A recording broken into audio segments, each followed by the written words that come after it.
was not able, due to circumstances, to ask someone to repair just the meeting, and then we can do the pledge after that.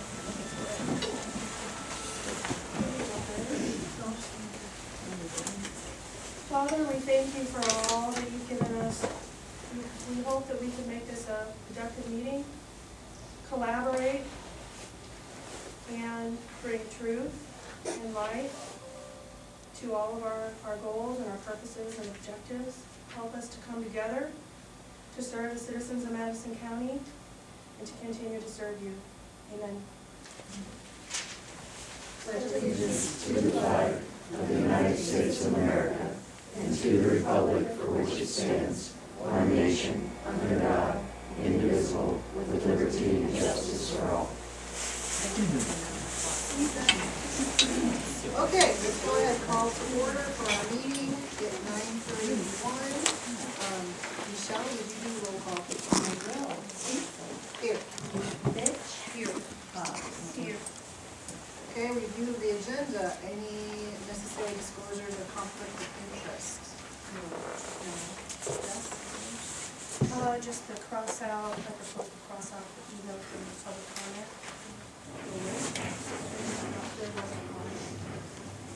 On section 4E4. Oh, okay, all right. Well, right now we're just reviewing for conflict of interest. Oh, that's okay. So I'm assuming there's no conflict. No. Okay. So go ahead and consent agenda. So Jess, you're saying that under the consent agenda, E4, email from the public comment, that was Correct. okay, so we'll go ahead and adjust that. Other than that, do I have a motion to approve the consent agenda? So moved with that page down. Okay. Do I have a second? I'll second. Okay, all in favor? Aye. Aye. All opposed? Okay, motion carries. This moves on to department head reports. Jen, looks like you're up. Okay, do you have any specific questions about it? Or Did you have a presentation? No, Oh. I just was told to talk about the budget and the laptop, so Oh, okay. my equipment, I do redeploy it on a regular basis. Like, Supervisor Hobbs has Supervisor Clifton's old laptop.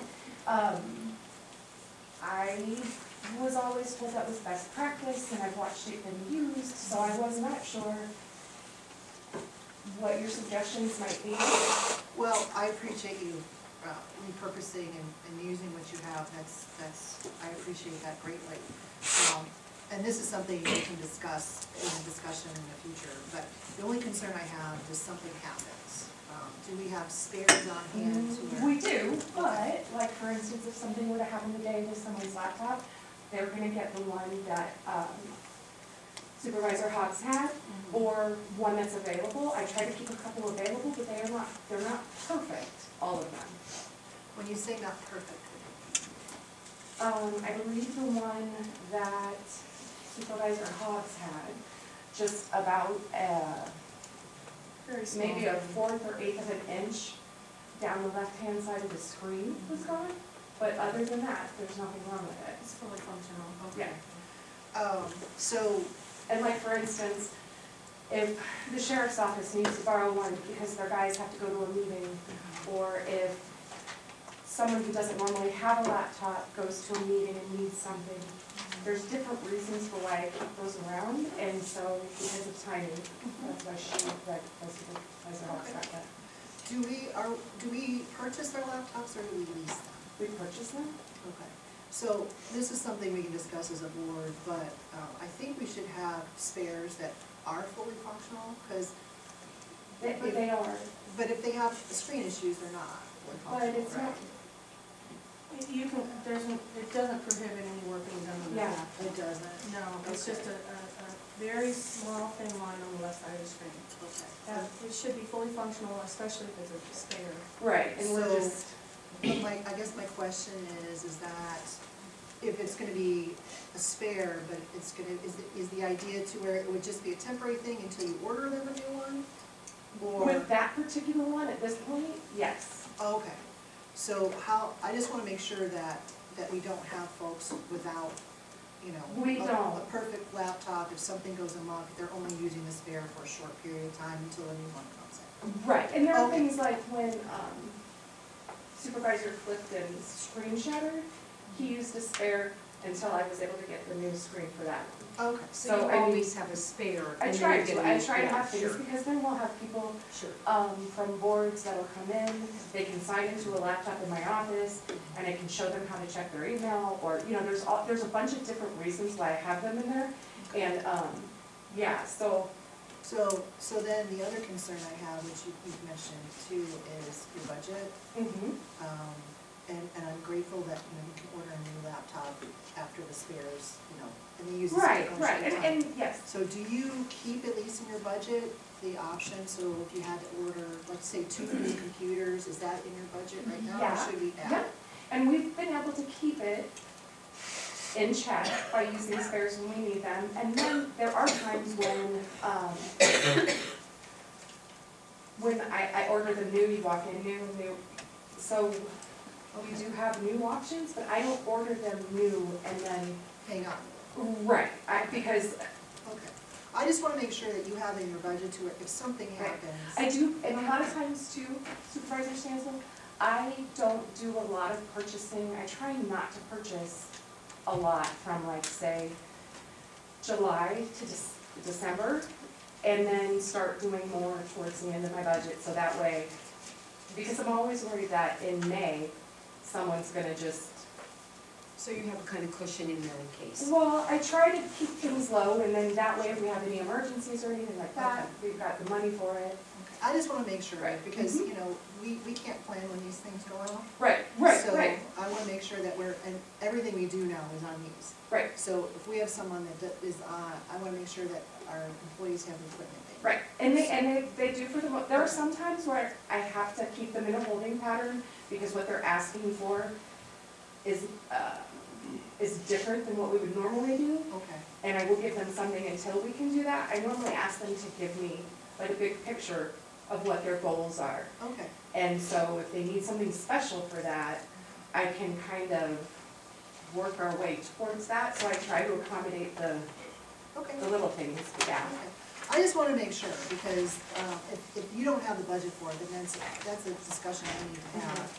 So we have the right Right. equipment for everyone, just in case something. Right, yeah. Because we're so I- dependent on technology right now. I feel like we are okay, but I'm gonna, you know, we're going through that budget process now, so I'm, Okay, all right, Okay. well, I appreciate all right, it, thanks. thank you. Okay, now we go into time of public hearings. You're up, Ryan. Oh, that's right, I'm sorry, thank you, Michelle. To make a I move that motion, we, we go into public all hearing. right, thank you, Diane, do I have a second? second. All in favor to go into public hearing, say aye. Aye. All opposed? Okay, we're going to public hearing, first one is Hogback Ridge Acres Subdivision. All right, so everything has been posted to the website and posted here at the annex as required. Hogback Ridge Estates Plat 2 is a 2-lot subdivision owned by MBB Properties LLC. They are the applicant and the property owner here. There's 2 parcels, of which is incorporated in this subdivision plat. Current zoning is agricultural. Sorry, this just got, Fabulous. It may take a. She's killing us today. what did I say, technology? And I don't know when it died, I just noticed the screen was dead. Oh, well, okay, so it does have a timeout, and it looks like, I'm just gonna put the batteries full, and so we may be ordering every one of these. Thank you for watching that. All right, thank you. Sure. I apologize, would you start over, because I like to get the full public hearing. Sure. Yep, so MBV Properties LLC is the applicant and the property owner for Hogback Ridge Estates Plat 2 subdivision proposal. It is a 2-lot subdivision, currently zoned agricultural. 35.26 acres is the total amount of acres encompassed in this subdivision plat.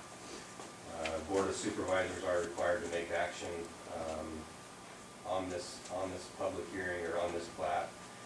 Current legal use, parcel contains no building structures.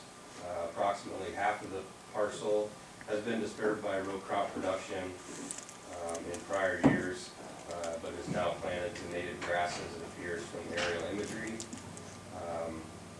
The other half is heavily treed and obvious topography reasons for it being in trees and kind of left alone. Relevant history here, David and Gail Elgin sold this property to Derek Jansen on April 23rd of 21 for $355,000. Jansen sold the property to Jeremy and Brenda Salvage on May 3rd, 2023 for $450,000. And then Salvage sold the property to MBV Properties LLC on July 30th of 24 for $500,000. MBV Properties was also the developer of the 5-lot subdivision to the north. This plat is known as Hogback Ridge Acres, and all 5 of these lots have been sold. Summary, let's see. There's approximately 1 acre of the proposed plat in the FEMA 1% annual flood zone. This acre of land also falls within the area of no disturbance that was required to be placed on the plat, much like what was done on the Hogback Ridge one to the north. So there's a portion there that is shown on the plat that they can't build any structures, no disturbance in that area. It's kind of an environmentally sensitive area with some limestone ledges, heavily timbered wildlife corridor type of stuff. Who puts that on there? Is that like an easement or a requirement? It's still owned by the people that own the lot, but they're not required to, or they're not allowed to do any improvements or disturbance in that area. Okay. I required it. The last subdivision that they went through was a major subdivision. The zoning commission required that in order for them to approve. So I thought, it's adjoining, we're gonna make it happen the same way. Staff has determined CSR2 of this platted area to be 48.56. That's a cumulative over the whole thing.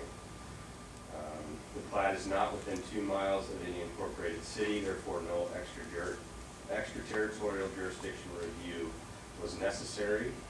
And both driveway aprons for lots 1 and 2 abut Hogback Ridge Road and have been approved by the county engineer's office to be constructed. Each lot will have its own entrance. Brian, what happens if the landowner would disturb that protected area? They would be in violation of a regulation. So what would that mean? I would assume that we could make them aware of the violation, and depending upon the severity, it could, We could revoke the permit, the building permit? well, we wouldn't issue a building permit in that Right, in the area. plan. Okay. Are they, so can they cut the timber on that protected area? I would say no. Okay. I And mean, that if is, it's dead trees and they go in there and harvest firewood or something, I don't think that it would be if it's dead. an issue, but to take a dozer in there and wipe out the trees or anything, it would. And that's rattlesnake habitat out there. I think, according to the conservation, I don't remember what you guys put on there exactly, Steve, but I would say that there is the potential for rattlesnakes in that area. You guys should have a copy of, excuse me, of our report that we submitted. Yeah, you said, When it was mentioned on the CSR levels, I think one of the things too to be aware of is if you take out that timbered area, the CSR is 86 on that Lagoda soil area, which is primarily that building site area.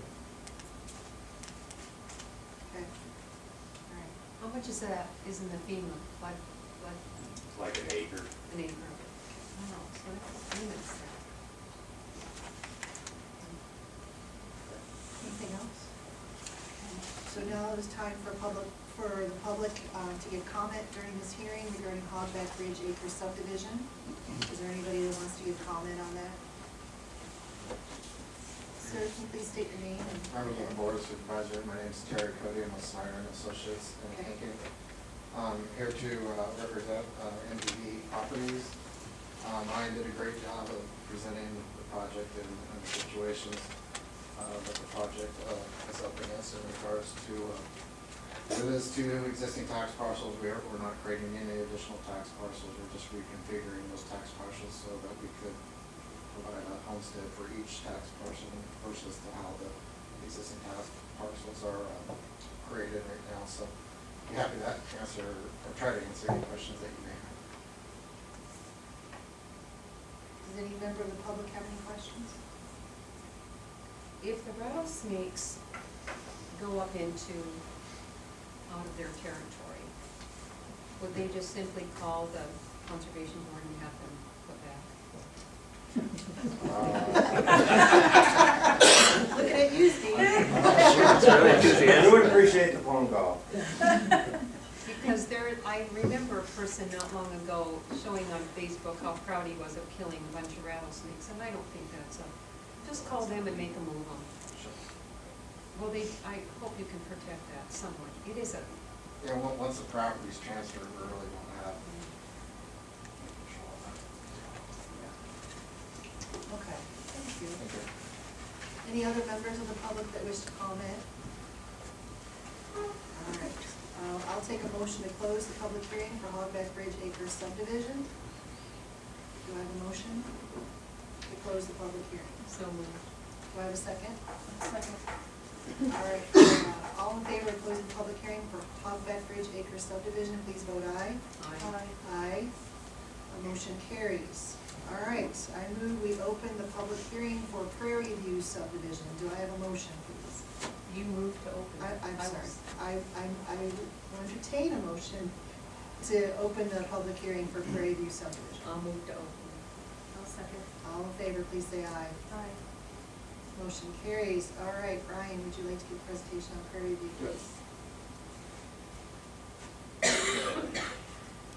John McDonald is requesting final subdivision plat approval of Prairie View subdivision. This is also a 2-lot subdivision. The applicant is John McDonald. Property owner is Susan C. McDonald Revocable Trust. This is one parcel currently. It is currently zoned agricultural. Acreage involved is 31.62. Number of lots of proposing is 2 lots. Again, Board of Supervisors are required to act upon this subdivision proposal. The current parcel contains a dwelling and a metal outbuilding that were both constructed in 2011 by John and Susan McDonald. Other than where the dwelling and outbuilding sit on the parcel, the remaining acres appear to be enrolled in the CRP program, comprising of native grassland. There's also an acre pond located in the southwestern portion of the property. Will Marie McDonald conveyed this tract of land to John and Susan McDonald on April 26, 1996 for $12,500. No portion of Prairie View subdivision plat was found to be within the FEMA flood zone.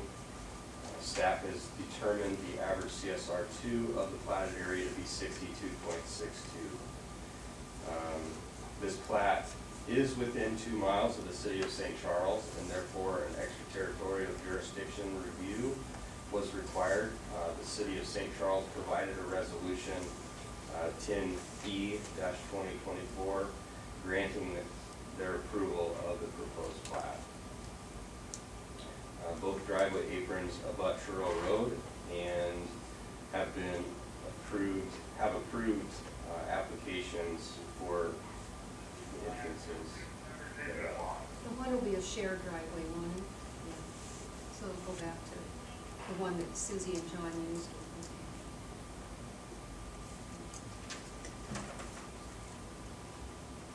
It's not a shared driveway. So lot 1 has a driveway, parcel A has its own driveway, and then Lot 2 will have a separate drive. Show you what it looks like here. So there's a driveway back to the 5/8 piece, and then a driveway to here. And then there's a driveway down here.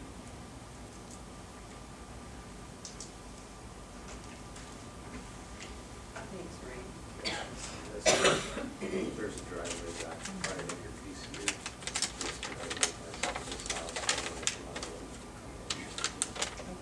All right, thank you, Ray.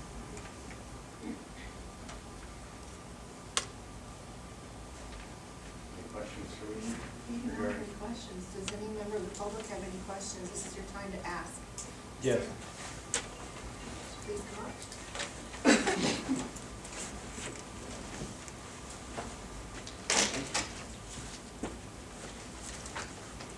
I'm Richard Burgess, 2700 Woodland. Where is the third driveway that you were referring to? So the third driveway is actually owned by, Oh, okay, so that's. yeah, so this one's an existing house, the one that goes in here, and then there's one driveway that they're talking about to access this larger tract. Now, and is that tract gonna stay agriculture, or are they actually gonna subdivide it out? So what I had been told by the applicant is that they were parceling this off to make it more marketable for the sale of their home. I don't know whether they plan to sell lot 2 or to hang on to that. That was my main concern, because I live right there where that pond's at, and, you know, developing there would be hard to Yeah. access. And So if they were going to do anything in there, they would only be allowed to build one home. Okay, Yeah, because it's Madison County's ordinance, one house per parcel. yeah, and then within that, and you also said within that 2 miles of St. Charles, Yeah. what permissions did they give for that? They basically, so the reason for that would be if they wanted to extend services like require sewer or something like that from the city, but it's far enough away, they didn't have any recommendations or requirements from their perspective. All right, thank you, that's all I need to know, thank you. Thank you. Any other public comment? Okay, I'll entertain a motion to close the public hearing. You moved, Diane? Do I have a second? Second. Second from Jessica. All in favor, please say aye. Aye. All opposed, motion carries. That moves us into our public comment. Any comments from the public? This is if you have something to say, whether it's on the agenda or not, this would be the time for you to speak. And we do have a 3-minute limit. Anybody? Sure. Vicky Brenner, 1632 Mueller Court, Winterset. I'm just here to make a comment and perhaps ask the new Madison County Board of Supervisors to clarify your communication process, so all actions and requests are communicated clearly and documented as a matter of public record. I, for one, was confused over last week's meeting, which according to the agenda should have included a budget work session because the budget work session meeting for January 6th was canceled. However, I could see nothing specific on either agenda as to what items departments were intended for that budget work session. There also was some confusion over a resolution on the agenda. I'm not sure if that item was intended to be tabled, what the purpose of last week's meeting was. So I'm just going to ask the board, as well as all county offices, to establish a clear chain of communication and documentation, following up a verbal request with a confirmation email to ensure that all members of the board, as well as the board clerk and the auditor, all have current information. That just seems to be best practice. In addition, that amount of information would be available for public record. I have one last comment regarding accusations of politicizing that have been making the rounds on social media. claims that county officials or citizens who attend this public meeting intended to, quote, misrepresent this situation to the public for political purposes is neither professional nor helpful. Engaged citizens expecting transparency and accountability are the very foundation of good governance. Constituents, regardless of political affiliation, expect our elected officials to treat each other and the public with honesty, respect, and decorum. Thank you very much for your service to the public. Anyone else? Sure. Kylee Barber, 2108 Early Road. So I was upstairs listening and I heard rattlesnake talk, and my husband, Curtis Barber, as many of you know, is a huge fan of rattlesnakes and saves rattlesnakes most often. So it is my due diligence as his wife to comment. If you have rattlesnake problems, call him. He will come and get them. Yes, please do. Please do not kill rattlesnakes. I know that many are afraid of him, or of them, I don't know, maybe. But please don't be afraid of them. I know there's not a lot of education out there about rattlesnakes, and they are kind of scary. I'm right there with you. But Curtis and his brother Calvin are very good at handling rattlesnakes. And I know there are some other people here in Madison County that are good with rattlesnakes, but please don't kill them. They are needed, and so if you need their phone numbers, I'll give them to you. But please, there are people that will help. So I just had to give the information out there, because yes, rattlesnakes are needed here in Madison County. So. Did you know statistically that if a woman is bitten, it's on her ankle from stepping on it? If a man is bitten, it's on his hand or face? What does that tell you? That's statistics. Yeah. So that's it, but just had to sing, so get brownie points, I hope so. No, that's it. Thank you. Thanks. Can you make their numbers available? Yeah. Yes. Because they will come and get them. Yeah, you know what, I'll just give Curtis's out right now, Okay. because I know his, I don't know Calvin's off the top of my head, but Curtis, his number is 515-201-0235, and he will answer, because he loves his phone, so. I'm assuming conservation has this contact, right? Me and Curtis are very good Yeah. friends. Very good time, but Curtis is actually a board member for us, for Madison County Conservation Board, and I'll echo Kylie's statements. There's a lot of misconceptions about timber rattlesnakes. They're a very valuable part of our healthy ecosystem. So me and Curtis are great friends and board member, like I said. But feel free to call Curtis or myself. I'll give my cell phone out. It's 515-250-9233. Steve Pearson, or you can call the office at 515-462-3536. So we're very adept at nuisance wildlife problems. So I think we've done a really nice job. I think the perception is changing in the county. We've been doing a lot of focusing on educational component of timber rattlesnakes, and we'll continue to do that. So feel free to give us a call at any time. Steve would tell you, if you've ever seen them up really close and personal, which I have, the older ones are terrified. It makes you almost feel bad when you have them. They bring them in a bucket and they're so scared. The teenagers, they'll jump up and bite you, and they'll dump their full load into you. I was terrified of them. But the older ones might dry bite you. I mean, they're really afraid, and just leave them alone. They just don't bother anything. If you just leave them alone, or call Steve. Thanks for doing that. Yeah. Thank you. Thanks for protecting. All right, is there any other public comment? Did you want to public comment? Okay.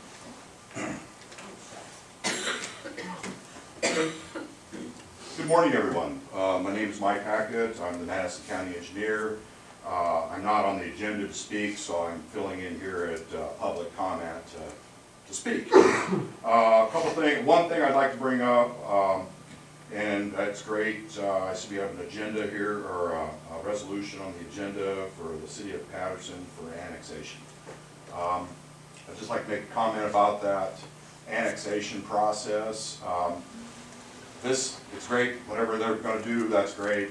We wanna make sure we follow code 368, and anything that's incorporated with the secondary road system needs to go to the center line of the road and not create islands. I didn't have a lot of time to review this. I got it on the agenda when it was sent. I think it'd be good practice to have county attorney, zoning, and the secondary road office look at the maps and the legal descriptions as we go forward. We've had, in the past, annexations that happen. Everybody has good intention, but there's an error in the description, and it leaves a no-man's zone in the road right-of-way, and then it becomes problematic in the future with the cities on who takes care of what, transfers, a lot of things. So it's just to get that clarified. I don't think this is a problem. I think this is an... Have they created an island? I don't, at least for the secondary road system, it's their extension of Fourth. I believe with my cursory review that had on it, the description goes to the center line. But just, we've had some things in the past where that's been missed, and it causes troubles in the future. So it'd be nice to have a review process for that. That's it. So should we table approving these filings until? I believe this is fine for the secondary road system. I don't believe we have a problem with it. But just going forward, it'd be nice to be in the loop when that. Would you be willing to assist in putting that together and maybe work with our county attorney? You bet. And start that process? Yeah, and I also think zoning should be included in that. Zoning, Yeah, I think it's just a quick desk review, just make sure that happens. We've had other communities, everybody has good intentions, but what happens is things get missed, and then, 10 years down the road, we run into a problem, and then it's harder to fix at that time. So if you guys are willing to work together, you and bet. we going forward, we'll have a process, so when cities come and say this, we can say, have you followed this process? Yeah. And then we can get buy-in from all of you. Yeah, I believe with the voluntary, I'm not an expert in it, but I believe according to the code, when it's voluntary, I believe they also have to notify the county attorney's office first. I believe that's the process. Okay. I may be speaking out of turn, but I believe that's the first process. Okay. Thank you very much. Thank you. Thanks, Mike. Okay, any other public comment? Can I talk on that same point just for Sure. a second? So I did notice and made the city aware that their community building currently, it has gone before the Board of Supervisors and was approved, but it was not recorded. So if that does not get recorded with what they're proposing now, there would create an island. So I have talked with Doris Lloyd. She told me that it would be included in the recording once this is done by the city council, but it has not been done at this point. So are you comfortable doing this without that being done already? Again, I'm kind of on Mike's side too here. As long as they follow suit with what they're saying, I don't think it's becoming an issue. What happens if they don't though, Ryan? Well, they're against the Iowa code. So they have to file it, they have to record it. To my point, it's just good to have this review Yes. process for them and us both. Okay. All right, thank you. Any other public comment? All right, I move we close public comment. All right, I'll just entertain a motion to close public comment. I'll make a motion to close public comment. Do I have a second? Do we need a motion? No, we don't need a motion to close public comment. All right, okay, we're done. Okay, presentations, Ryan Marquardt. Cool. You're I'm up. over 40, and so I can't really read that in the back. You what, Ryan? I'm over 40, and I'm like, yeah, I don't know, I think I may. But I can't quite see.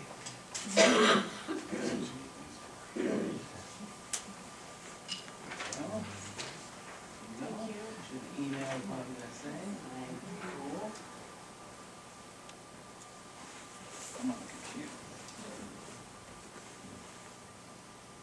So just updates on existing things, fiber projects, there's no issues that have come up with that. Our revolving loan fund, all 5 loans that are currently in City of Winterset are all current. We still have one pending with Erlen, and we have touched base with them yesterday about wrapping that thing up. We have one other one pending in Erlen, the total portfolio value there is $185,000. The CCOG equipment loan, we have the application that we were working with, and they have withdrawn that application. They were able to secure commercial, separate financing from a large international bank for 200s more than CCOG for the totality of the loan that CCOG was going to cover part of it. So this is a logical situation for them to. And all the banks wanted that loan. Well, yeah, that's a covered loan, Yeah. so that's why they could get 4.7%. CCOG's loan rate is 4.5%. Which is higher than most of our other revolving loans. The Farmers Electric revolving loan fund, we're still kind of waiting for that final one in Winterset to wrap up, where they're potentially purchasing the building, and I will name the building and the business once that is finalized. Until then, I'm gonna wait till it's a done deal. We're doing a lot of clerical stuff on behind the background. We've got membership renewals, we've got a newsletter that comes out this month, we've got changing our phone and office internet provider, we're migrating between computers, a lot of that awful stuff, it takes time. So, looking at the communities through town, through the area, we got Erlen, we are still working on the green site up there. We have following up on a cold lead that we think the site might work well with. We've also updated our publication material, and we've begun recirculating that to potential people who would be interested in that development site. We're still monitoring the Norwalk annexation in terms of like its finalizing. For those who are unaware, Norwalk annexed 2,900 acres of ground. That brings them to right across the street from St. Patrick's Church, touches the county line. So we're still monitoring that. Basically, we're looking at a 7 to 10 year timeline for an interstate access ramp that will service the southern industrial corridor to Norwalk. That's what the intent is with that annexation. So they probably. Go ahead. Yeah. That had very little opposition, didn't it? It was shockingly little. About 2 or 3 people spoke out about it and were upset after the meeting, but generally it was on almost completely voluntary annexation.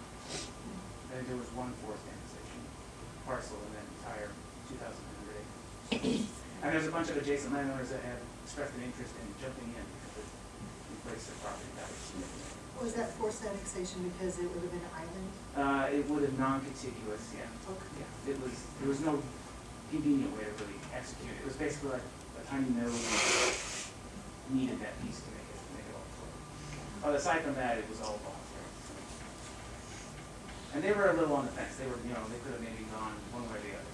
But I think the thing there to consider is you still have some breathing room before we have any kind of action, but you have Cumming, Norwalk, and Van Meter all abutting the edge of the county. And if they should seek entry, it might be good to have a policy in place. Something we didn't have in place with Westmoreland. When they sought entry, we don't have anything that says that we're going to seal that. We know that they're going to use tax increment financing districts most likely to build out infrastructure when they move into the county, and it would be nice to see the county see some allowable growth.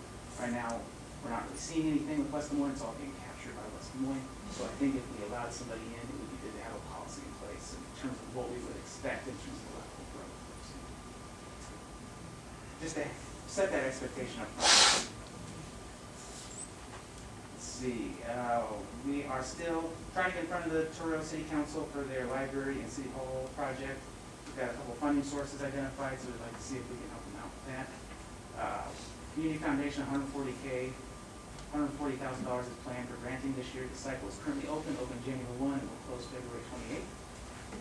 In the pipeline, based on some conversations, we're going to try to talk with more fiber about Erlen. I don't know what their availability is for any kind of build out because they're doing some of the stuff.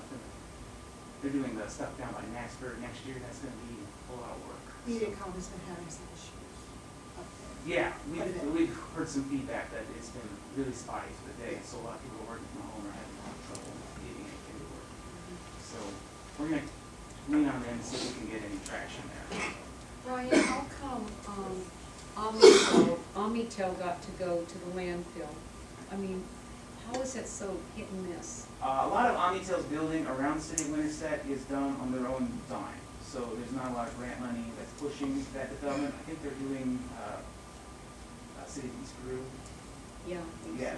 I think they got grant money to get down in there and bring that city. And that's important for them, is they're in the valley, so they don't have cellular options really there, so it's a good win for them. But, we'd like to try to work with Omnicell, maybe if we could like get them to the library in Winterset, then maybe we could get them downtown, so that's, there's potential grant options that might exist there. So yeah, it depends on whether or not there's grant money that's pushing it, or they're doing it for their own expansion purposes, so. It appears that they don't seem to have any issues. Well, it's mostly just, it's a time, if we could build anything, if we had the time and the resources to do it, it's just, they've only, if you only have so much equipment, it's not worth buying more equipment and manpower, so it's time and resources and where they're basically allocated for the next couple of years, partially because the federal grants are kind of pushing in one direction, and we also like to also get stuff at the same time, so there's kind of a little push and pull there.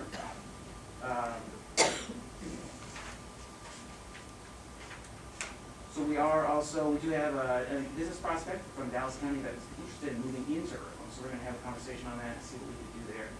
It's a little different there, we don't have as many tools in Rhone just because they're an investor-owned utility there, where we have private utility, or public utilities in a lot of the rest of the county.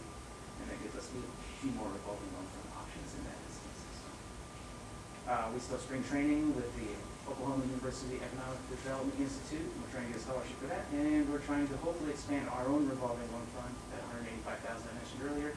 There's an application that will go due February 28th to try to expand that out. Any other questions? How do you expand it? Federal. We basically ask for money, and then we put some money in, and we put more money in, and then we can lend it out. It's different for each different revolving loan fund. So if with the City of Winterset, we have the utilities have created a red lag fund, RED, LNG, Rural Economic Development Loan and Grant Program, and that's with utilities. So like Farmers Electric Cooperative has one, and that's typically, they've had one for a long time, so they've been able to build that up, partnering with the hospitals on expansion projects. So once it cycles the first time, it's kind of, after it's cycled the first time and come back, it kind of has fewer strings on it, and you have more flexibility in how you apply it. So Winterset is new, so we're always looking for opportunities in the medical space to try to build it out so that it has more flexibility in the future of the time. So that's one of the things we had in the conversation. Ryan, how do we get more commercial businesses in this county, which would be a great relief on the tax burden? I mean, that is an ongoing process. I mean, there's different tools. There's between incentives, between having the right infrastructure in place, the fiber internet. There's a mix of things you can apply to it. It kind of depends on the business here. I mean, you have to deal with commuter time, like Earlham and St. Charles are roughly 30 minutes from the downtown, and Winterset's closer to 40. So you're competing with a lot of other communities in that space. Knoxville's is like roughly 40 minutes downtown too, so if you think about it from that. Why don't we look to Earlham and St. Charles for commercial? Well, yeah, that's part of the conversation we're having, is trying to encourage them to consider options there. So we've got more reception than some places than others. I heard there might be something going on in Rhone. There's some chatter here too. Chatter. So, but I want to get in front of City Council or P&Z on Right. those things. So, but if you have any other questions, Thanks, Ryan. Yeah. Thank you. thank you. All right, so the next one is a presentation from ISAC, the ICIT assessment. Is Joel here? I am. Hi, Joel. Good morning, everyone. Good morning. Hopefully I won't trip on anything, sorry. So my name's Joel Rhone. I'm with the Iowa State Association of Counties. I'm fairly new. I've been with ISAC for about 2 years. I was the Worth County IT GIS director for 18 years.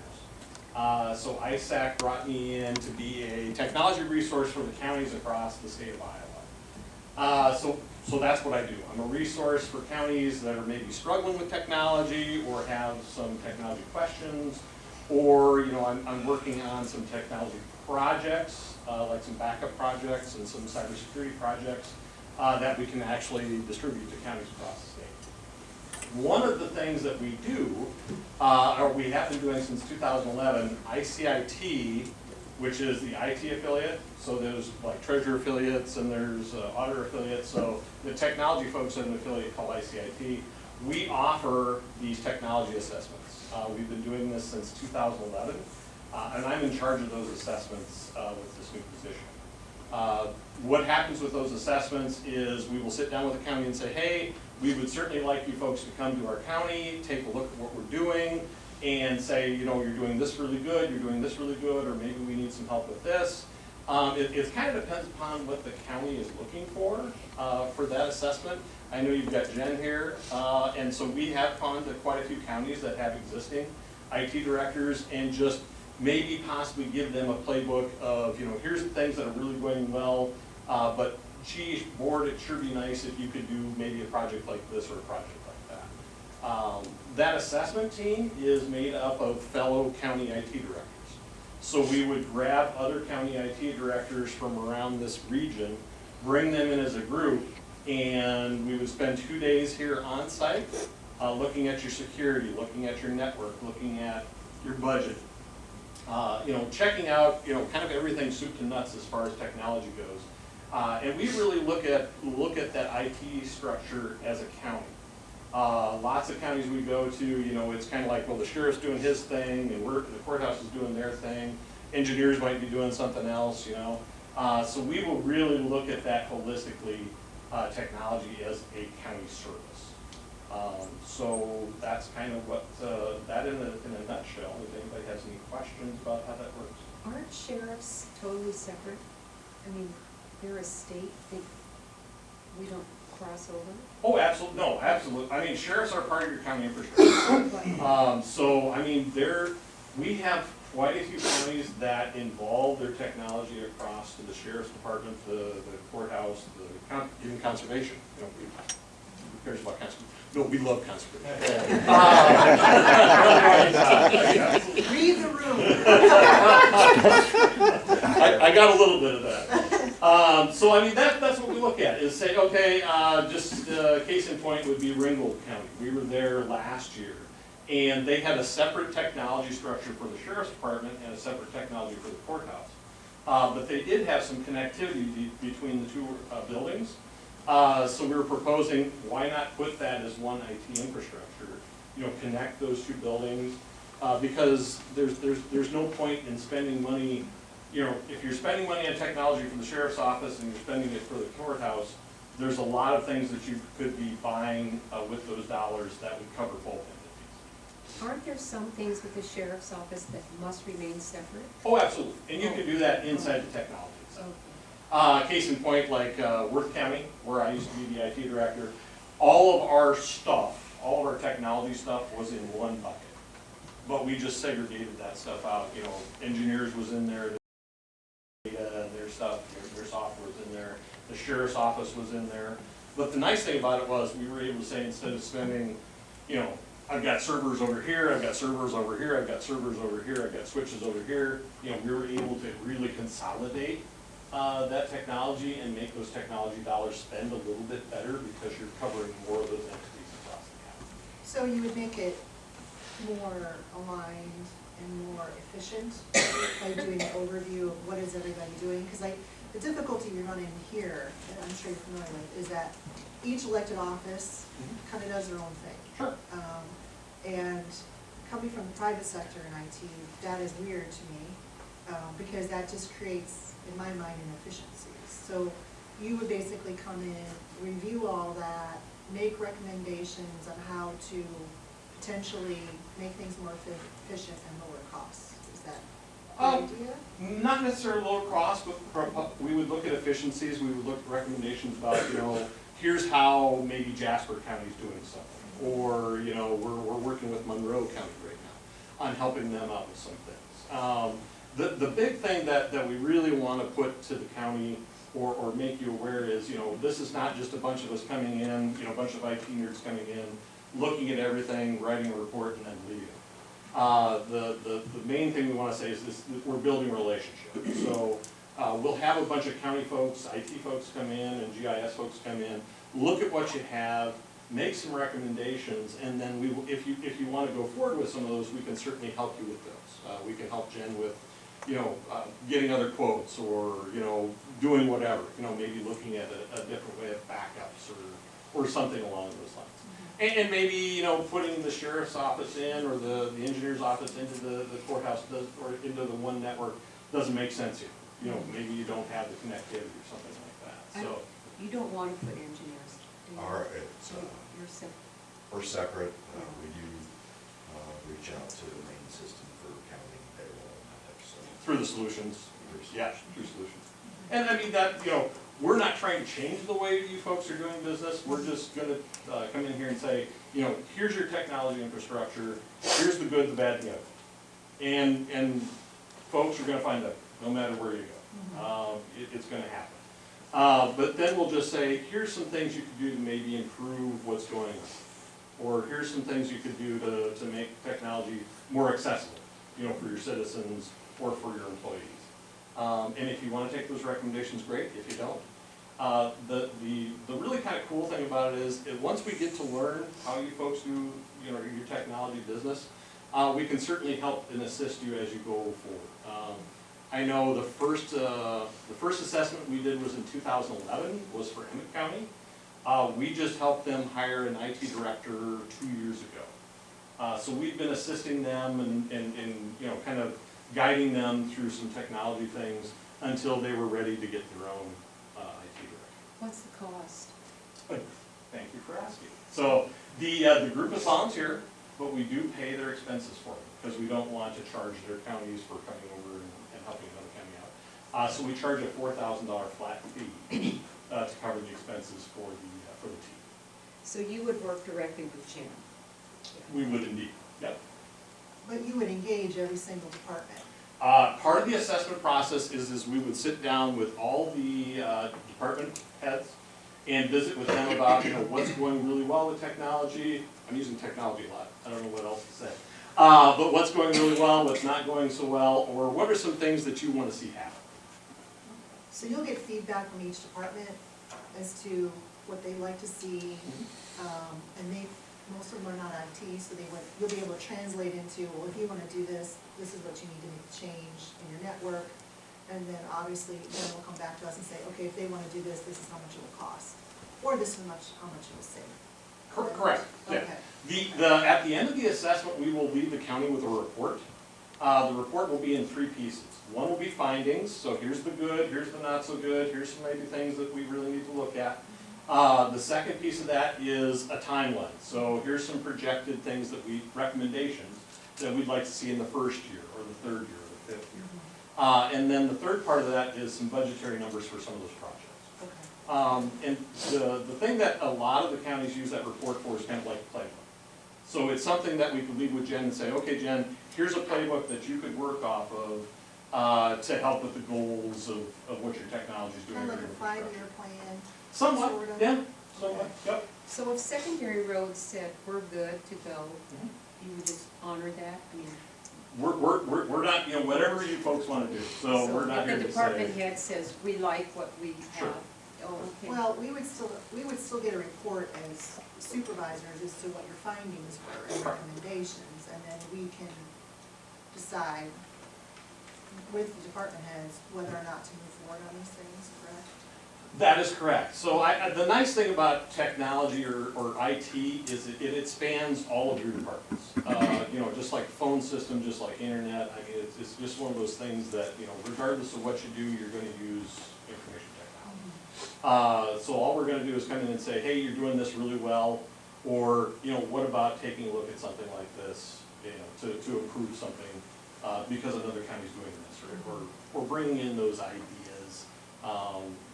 And you know, we've seen over the years, IT has kind of developed a silo kind of attitude. You know, just because auditor does this and treasurer does this, but you know, if you can start utilizing those IT funds and that technology infrastructure across all those departments instead of spending it here and spending it here and spending it here, your technology dollars go. You know, we've seen them be much more productive with those dollars.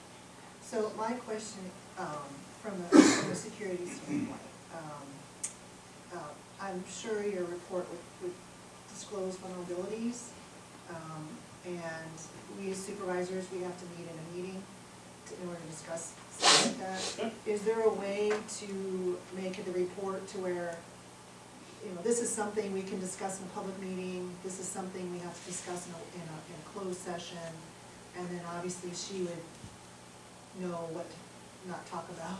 So, is there a way to do that, or does your report just have everything, and then we just have to kind of disseminate that? Good question. No, so usually what we do is we have, when the team comes on site, we will have an introductory meeting with all of you in the department and introduce ourselves and tell you who we are and, give you an idea of who's attending.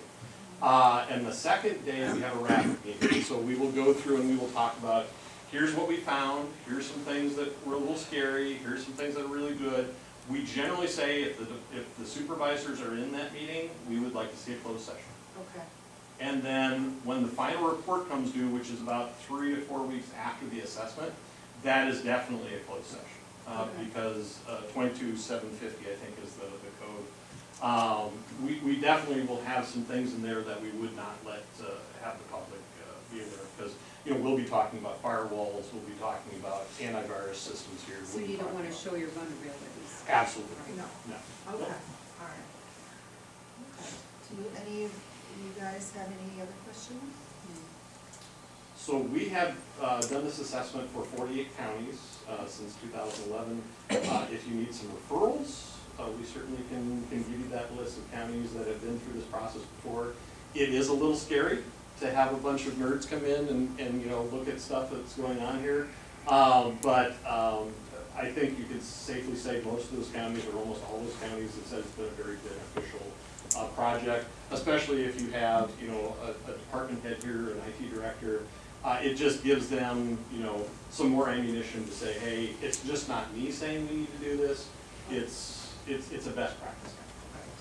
Well, I know I've been nervous because more local government is being targeted, and with the CloudStrike outage a few months ago, that made me extremely nervous. So that was a fun night. Yeah. So obviously we were not as affected as other counties were, which thankfully, we can thank Jen for that. But I want to make sure that we are fully prepared for what's coming, and we will discuss it as a team, but I appreciate you coming out and explaining what that is. Sure, absolutely, folks. And if there's any other questions or something like that, you have my contact information, and I can leave business cards. Actually, I think I might. I'll grab business cards. Okay, I've got those with me, and I'll leave those with you. So if you have other questions about how the process works, or any of those things, or Jen can reach out to me at any time, or you folks can reach out to me at any time, because that's what I'm here for. Okay. Can I speak to ICIT, just so everybody knows? So this is almost like a peer group in which we all gather and share stuff. And a lot of the things that go on,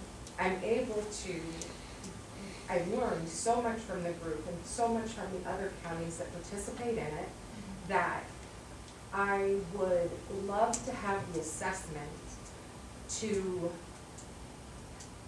it's a great idea, it's an awesome idea. We're gonna need to purchase a new server in the next couple of years.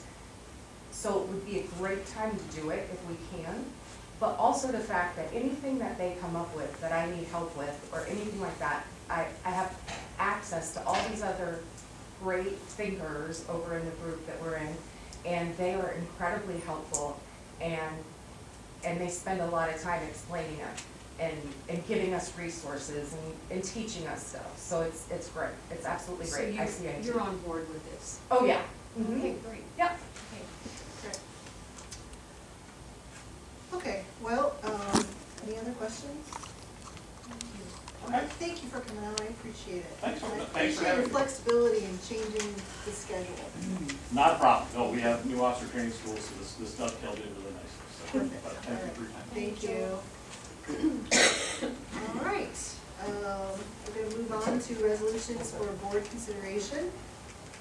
The first resolution is approving VPN access for S Swanson, T Kaczinski, M Johnson, and J Maguire through 31 July 2025.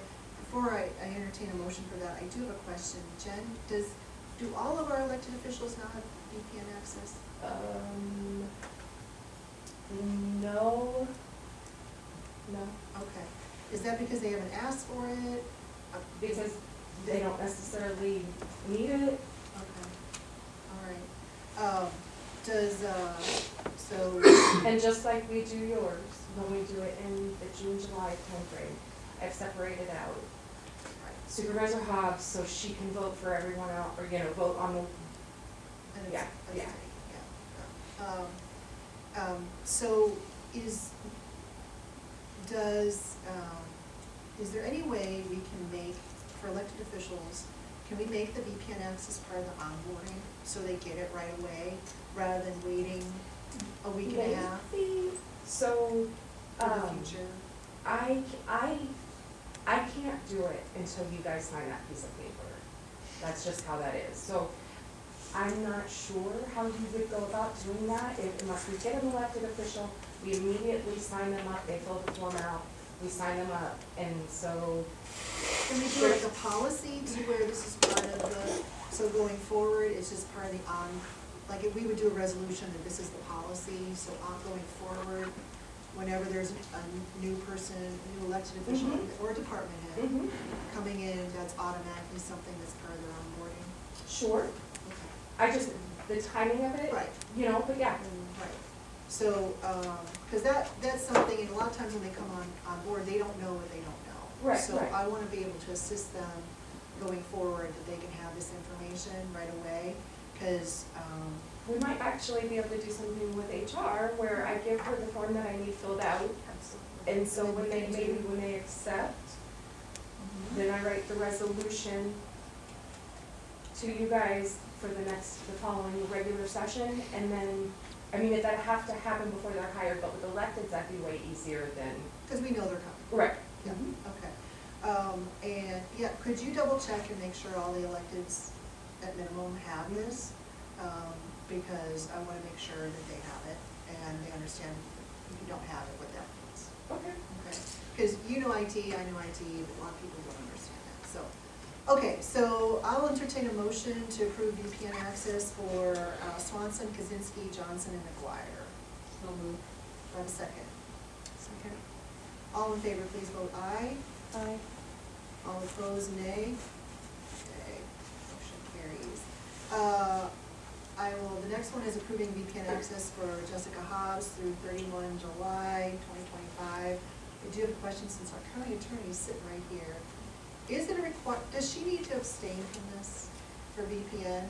You know what, I don't know, but we've done it that way, so there's no question. Well, I'm asking Steve. Oh, I Yeah. apologize. Since it directly involves her, I would recommend it. I Okay. would abstain, yeah. Okay, all right, just want to make sure that's, all right, so. I will move to approve Jess.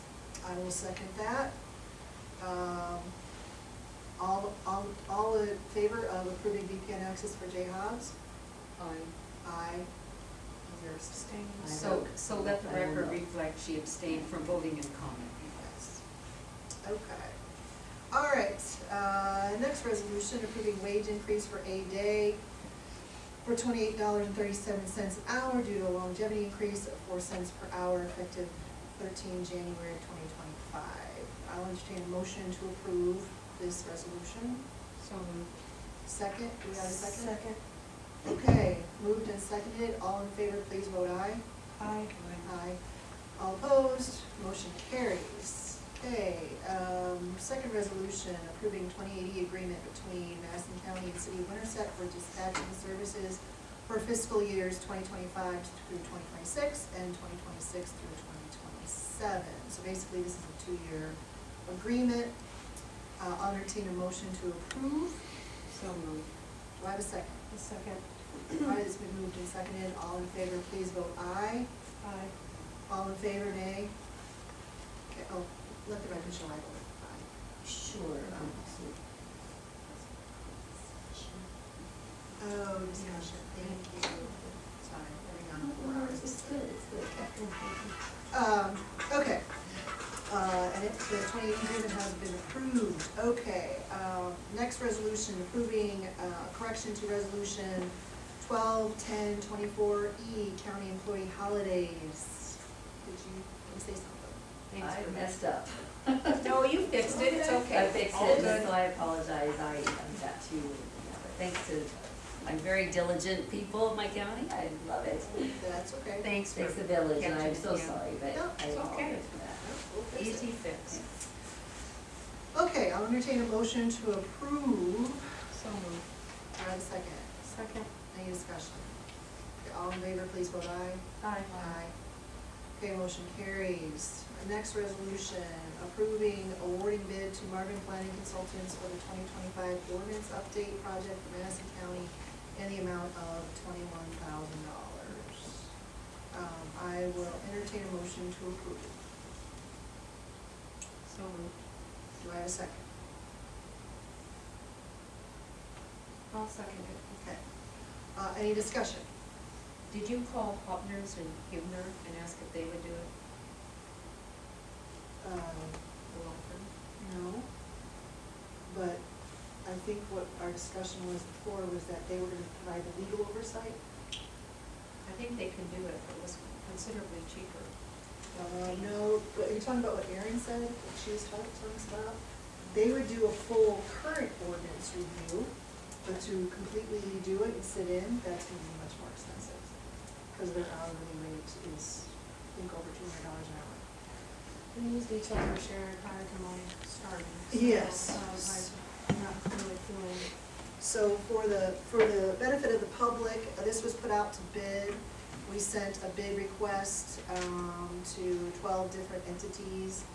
And this is, Marvin Planning is the only one that responded. Our initial RFP was requesting a legal review. And then we brought it up for discussion. Phil wasn't here, if I recall correctly, Diane, for that discussion. We decided we wanted a third-party legal review rather than having the same entity that did the ordinance update and to do a legal review. That was something I was in favor of as well. So we went back out to bid to the same entities, and Marvin Planning reduced their bid because they no longer were going to do legal review. So, and what this is, Jess, is we finished our comprehensive planning. So now we need to align our ordinances with the comprehensive plan. The comprehensive plan prior to that was over 20 years old, so this is a brand new one. And a lot of our ordinances haven't been touched in probably decades. Yes. So Ryan thought it'd be a good idea to have somebody come in and help him with that because it's a pretty big enterprise. We want to make sure that the ordinances we do align with the comprehensive plan. Ultimately, the supervisors have the final say on ordinances, and it goes through a very long process of public hearings and that kind of stuff. So this is just the first part. This is the company that will be assisting Ryan in doing that. Did you have any comments on that? No, I just, again, the ordinances aren't my plan. They're the county's ordinances. I'm just the guy that gets to enforce them. But yeah, my anticipation with this is to have Marvin work with our zoning commission in writing these ordinances, have them make a recommendation to you guys once we get to that point. Will this be? Could you try again? I could, but I'm not. Will this be just Marvin Consulting and the zoning? It won't be a bunch of people anymore. You're just gonna get this. It's just gonna be the zoning commission. Yeah, and not a lot of community, because it's just the ordinances, correct? Well, the zoning commission meetings are open to the Well, I public, understand that. and they do accept public comment for that. So I understand theoretically, they can sit there and they can give comment as the process goes on. Now, whether or not the zoning commission, entertains their recommendation, that's their call. Yeah, a lot of it at the beginning, I would assume that they're just gonna be work session type stuff to get stuff aligned. And then as we get towards the final product, yeah, we'll work towards public comment. All right. But Diane, did you mention there was maybe another company to be working with, or we're just on the legal review piece of it? Well, I could have maybe reached out to the lawyers. I think they can do it really quickly and it might be cheaper. We did some When we number spoke to crunching. Erin, she said that would be a lot more expensive. This was a couple months ago. Well, we did some number crunching in the office, and we thought maybe we could do it cheaper. But just using legal terms. So they're gonna sit in all those work sessions I and don't work think, with I'm not zoning? sure it will take that many work sessions, do you? I would anticipate it taking, A year? I don't wanna admit that, but I kinda wonder if it wouldn't be pushing that. I'm just questioning, would it be cheaper to go, just have the lead lawyers do it? Because it's gotta pass muster in the end anyway. I mean, you can write anything you want for an ordinance if it won't stand up in court, not worth the paper you've written it on. I think if it was something that we were doing,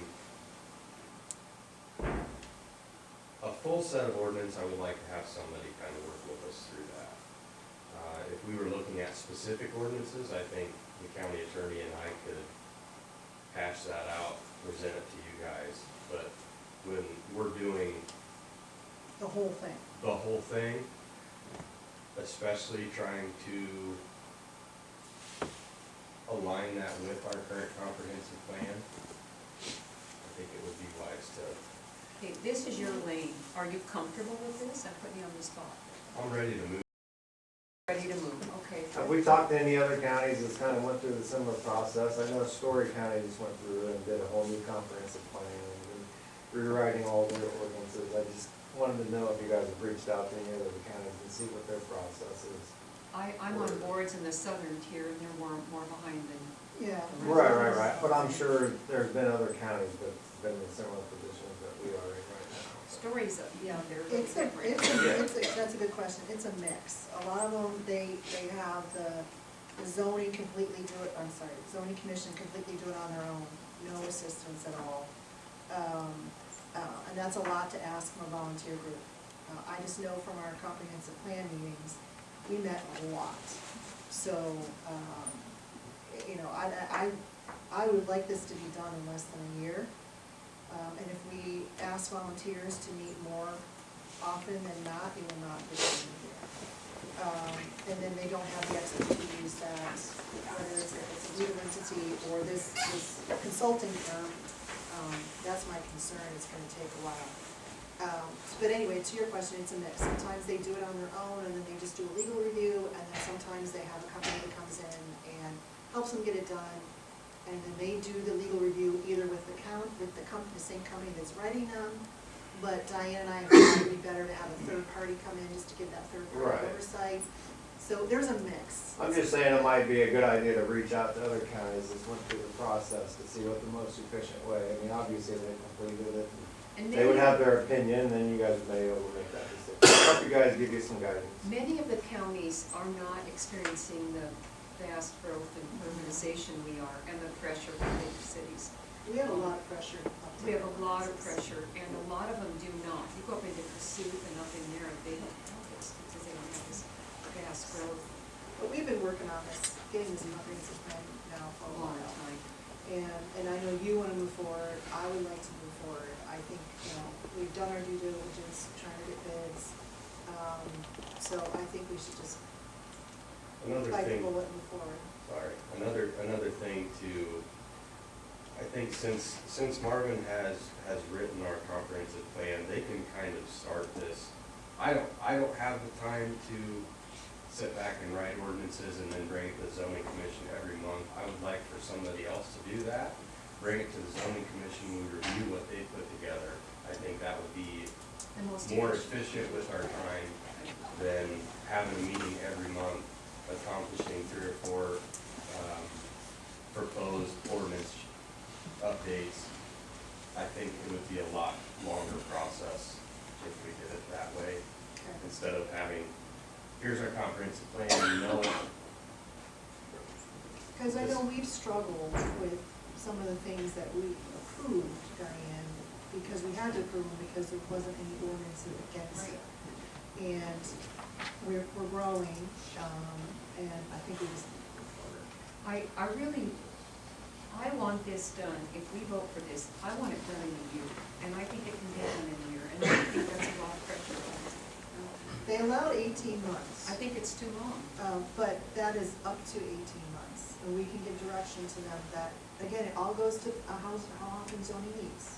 So, if they meet faster and the other company is willing to work with that, I think we can get it done in a year, Diane. We need to, This is because a complete overhaul, it's not. we gonna really be- have no teeth on a lot of this, and people know that, and When you say complete overhaul, it's zoning and subdivision regulations, is my understanding. Correct, sorry, Not a clarify, complete yes, overhaul. yes. it's just that. It's just zoning, yes.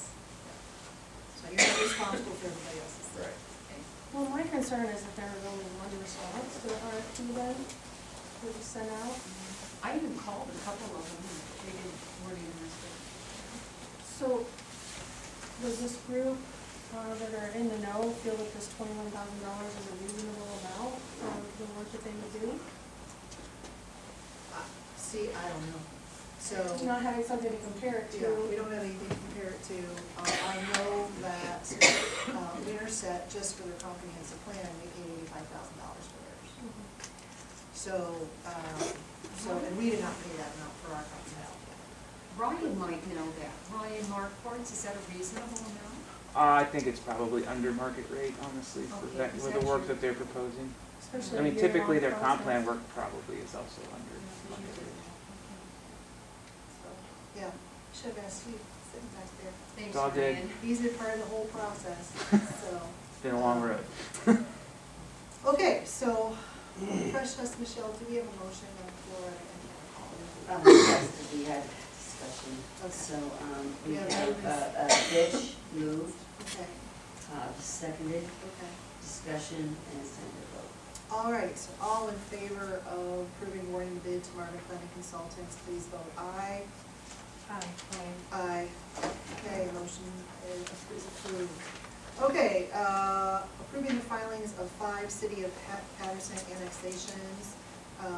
Just for the record, you are okay, you have no issues with this? Okay, all right.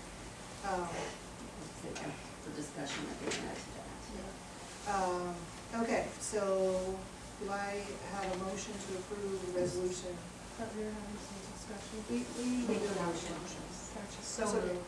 All right, second? Okay. Is there a second on the floor? Yes, second. All right, now it's time for discussion. Any discussion on this?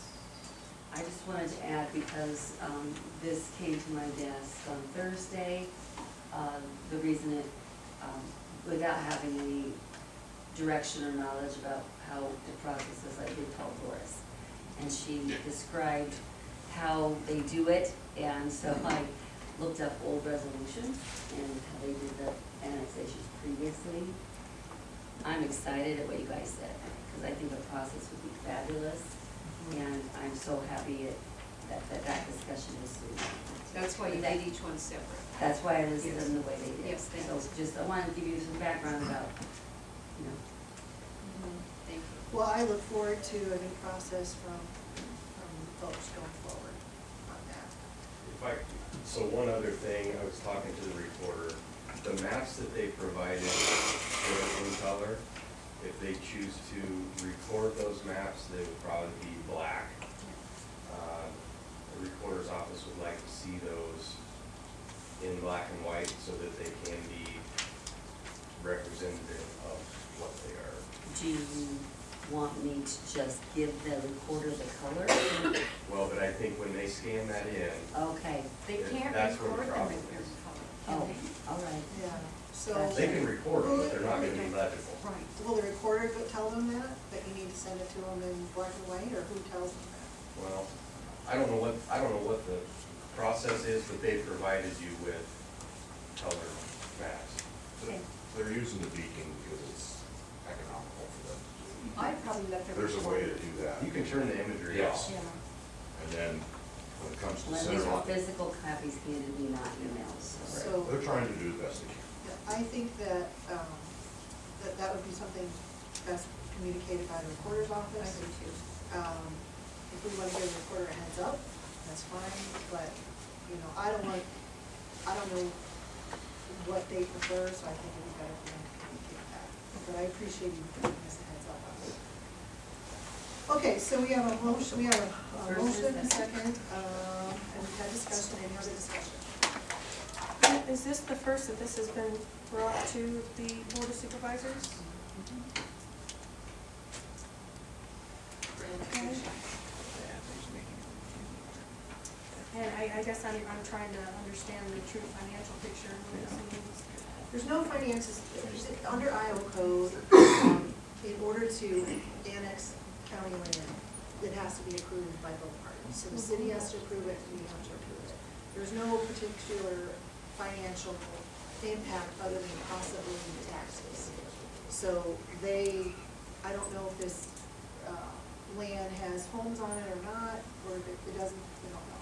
So the taxes would shift from county and the big dogs, county and school, to now city, school, and then the county has a lower percentage of that. So there's potential of us getting less taxes from this annexation. But they have, basically, this is perfunctory, we are required to approve it, especially if it's, most of it is voluntary. So that's the process. So they also assume all the responsibility for the roads. That they tax. If it's a population over Over. 500. And I don't think they are. Yeah. I'm not sure. Yeah, so we're gonna still be responsible for the roads. Yeah. Okay. The FM through roads are still, Madison County. So that's a good question, that a lot of people don't realize. I mean, yeah, so we're going to be losing potentially tax revenue. Correct. But they can willingly annex in, right? Yeah. Yes. We have this same problem with when West Des Moines comes in, we lose the tax revenue for that. Well, it's probably And they can tip it. Yeah. What, Ryan? It's probably tipped in West Des Moines, so, yeah, Yes. you're even with fixed annexation, your fixed valuation for 20 years. Yeah. Okay, fair enough. So, You won't have that here. okay, so, we have a motion and a second on the floor. All in favor, please say aye. Aye. All opposed, motion carries. Approving Hogback Bridge Acres Plat 2 subdivision. This is one of the hearings we just went through. Do I have a motion to approve? Do I have a second? Second. Any discussion? All in favor, please vote aye. There's got a hand raised. I just from the conservation board, my office has been asked to make comments on these subdivisions, so I just wanna make sure, and we do, and I know Ryan passes it on to you guys. And there's a lot of good information in the packet. I just wanna make sure that you guys have a chance to review it, and we're providing you guys with the information that you're seeking, to help you guys make your decisions. Because like I said, we spend a considerable amount of time reviewing the subdivision, and we relate it right back to the comprehensive plan. And I think it's important to review that information, and within the packet, obviously, there's some literature from the federal USDA office, which is a lot of really good information that should help you guys make, and help your decision-making process. So I really enjoy your comments. Yes. And I think that it's important that we protect habitat. This is already with another development in it, correct? Nearby. That we've approved, yeah. There's one that's been approved, the 5 lot to the north of that, Yeah. And then we already have no disturbance requirements on it. on that one, yes. And we're gonna have it on this one too. Yes. But to your point, I read everything you send, and it is, until we get teeth, to quote Diane, in our ordinances, there's not a lot we can do. But what I'm doing from what you're sending us, Steve, is they're basically compiling a list of stuff that we should consider when we do develop the ordinances. Every single approval that comes through, there's gonna be different things.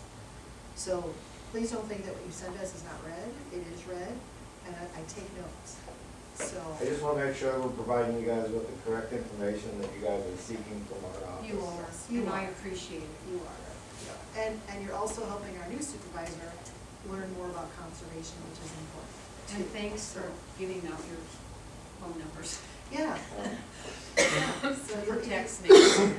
So anyway, so thank you for that. So there's a first and a second on the floor. Is there any more discussion? Okay. Okay, all in favor of approving Hogback Ridge Acres Plot 2 subdivision, please vote aye. Did she have a motion? Yes. Okay, yeah, aye. Aye. Okay, motion carries. Second resolution, approving Prairie View subdivision. Do I have a motion to approve? So moved. Do I have a second? Second. Okay, any discussion? Okay, no discussion, all in favor, please vote aye. Aye. Okay, motion carries. Board members, reports. Diane, you wanna go ahead? Ryan and I attended HERDA, interesting. And then I attended CCOG. CCOG, their director has died very unexpectedly, and they are really scrambling to get someone on board very quickly, because they have a lot of loans out and a lot of money. So that's what they're doing. And I don't know without CCOG what Southern Iowa is doing. So what this is, just to clarify for you, is this is when all those boards and commissions that we're members of, we come to this meeting and we give reports. We also give reports of anything else we may have done, so we, things we found out, status. So I know that you're gonna be going to the new officers training school along with our new auditor, Terry. And there's gonna be things that you're gonna learn there, which I would love to report back, because I know there's gonna be a section about TIF, and it would be great for us to get a refresher on what TIF is and how that works. So that would be an opportunity for you to report back to us at our next meeting. And fill us in what you learned. So, just to, I don't know if you have your report. I do, just real briefly. I was gonna mention those meetings, training tomorrow for new county officers, officials, excuse me. And then there is another training coming up on January 30th. I'm hoping to learn more about, make sure it's not redundant, to do that. It's not. Okay. And we've attended it, so if you want to, you can go and fill us in, because it's extensive for all of us. Yeah. So I'll be diligent about my note taking and definitely provide a note, an update at our next regularly scheduled meeting. I am, at this point, I'm just trying, I have a very long list of people that I want to meet with and learn from and engage with and continue to build relationships. So I'm working hard to do that and getting engaged on different boards and commissions. I've been assigned to have some more questions to continue to make sure that I have the right information, I have the meeting information if they're formed, and so I can get engaged. So that's it for me right now. Okay. So my report is, we had obviously on January 2nd our organizational meeting. We were supposed to have, we discussed having a meeting just between the supervisors to kind of go over our fiscal year 25 budget, because we do not yet have the numbers for our fiscal year, the current numbers, so we need those current numbers in order to work on our budget. So what I thought at our organization meeting would be a good idea is for us to have a meeting to where we can refresh our new supervisor, go over line by line, discuss things. Is this something we need this year, something we don't So need you're this going year? over the old budgets? The old budget, that's what I said at the meeting. So, so anyway, so I set that meeting up, we set that meeting up on Monday. Unfortunately, that was the day, since I set it up and I had some things I wanted to discuss with the board, that was the day my husband came back from a 17-day stay in the hospital. And it was felt that since I initiated the meeting, we probably should postpone it, which I appreciate the board making that decision to accommodate. So we postponed it to Wednesday. In that time period, I was asked by our auditor, she wanted to fill a vacant position, and so they could go to the training on Wednesday and Thursday. So I said, well, I'd like to accommodate our new auditor, so I asked her to put that on the agenda for our Wednesday meeting. And at our Wednesday meeting, when I reviewed reviewed it, it was compliant with Iowa code, however, I did have some questions regarding the employment process. So I asked her permission if it was okay if we tabled it, and she of course said yes. She wants the information too. I advised our board clerk and HR that we wanted it tabled, assuming that would be communicated. Unfortunately, on Wednesday morning at 6 o'clock in the morning, my husband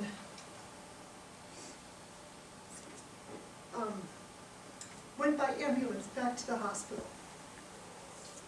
So I advised the board that I would not be at the meeting, and if they can run it without me, I didn't know how they'd be able to do the discussion of the, he's still at the hospital.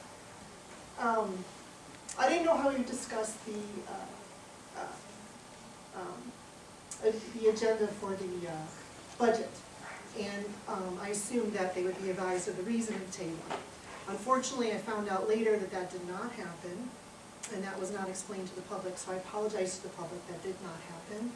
But the agenda item was tabled after I asked questions and got conference with the auditor. So how did it not happen? Just tabled it? No, the auditor and I discussed saying, I think it's a good idea to table this for the meeting, so, because I would like these questions answered first.